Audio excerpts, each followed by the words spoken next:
So before I start my introduction, please all the telephones off or on silent. Mine was talking. With the permission of her parents, I'll tell you about Laila. She's now 9 months old. She's the first child of her parents, whom we saw during pregnancy by the gynecologist, my colleague Dr. Arends, present here from Aruba, pediatrician with expertise in cardiology, and myself on suspicious of a severe heart disease with Down syndrome. She was transferred intrauterine to Colombia, after which, after birth, the diagnosis of trisomy 21 was confirmed as the severe heart condition. She had heart surgery and she had an admission of 5 months there at the pediatric heart center, where she stayed with both parents.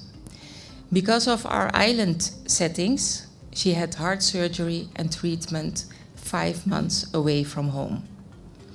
Because of the COVID pandemic, the visits were pre-operative. There was a visiting right from 1 hour per week by one parent. After operation, till 2 weeks, there were no visits of the parents on the PICU. They only had 5 minutes of video every day with bed reception, and on the ward for 5 other months, once a day, 1 hour visit by one parent. Ladies and gentlemen, family-centered care during times of COVID. But how do we emerge from that? How do we get stronger? Ladies, gentlemen, distinguished guests, my name is Shirley Lo-A-Njoe, and I also welcome our guests who look from abroad because of our live streaming. I'm a pediatric cardiologist working on Curaçao here in our lovely CMC, Aruba, Horacio Odibert Hospital, and in Suriname, the academic medical center. And in collaboration with Ronald McDonald's Global, and especially Professor Linda Frank, in our first family-centered care conference in 2019, we focused on the concept and awareness of family-centered care. In the Avila Beach Hotel, we were with 117 participants and had room for 75. We were a little bit packed. Last year, we were during the pandemic, and it really hit us literally, because 1.5 days before opening, our director called me, always a bad sign, and he said, "Shirley, I'm sorry, we cannot do it in the auditorium." So in 1.5 days, we had to go from totally in person to totally live stream. Can tell you a lot of stress. We had 74 registrations, and we had 8 in-person presenters and a tech team. And you can imagine acuteness and awareness was never more present than that day. Today, we have our 3rd family-centered care conference, Emerging Stronger After the COVID-19 on Curaçao.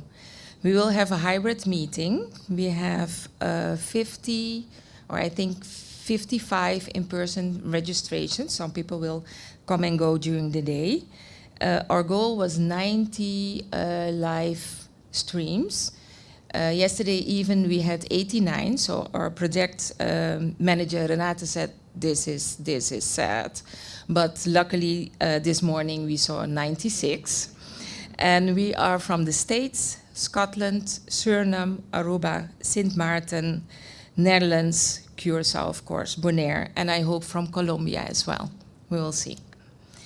Today, among others, we hope to bridge the gap from awareness to implementation of family-centered care by fortifying our foundation through action by local and international collaboration. And for that, we also, of course, earlier on this week, with the help of Professor Verhagen, Professor Frank, and others, we put our foundation. I am very honored and excited to stand here today and speak as your MC of the day. And also on behalf of Misha van der Vorst, he's psychologist, he would be my co-MC.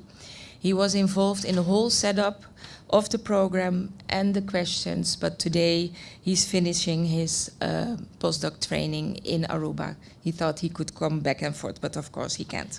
So also on behalf of him. A small remark, everybody put the phone off.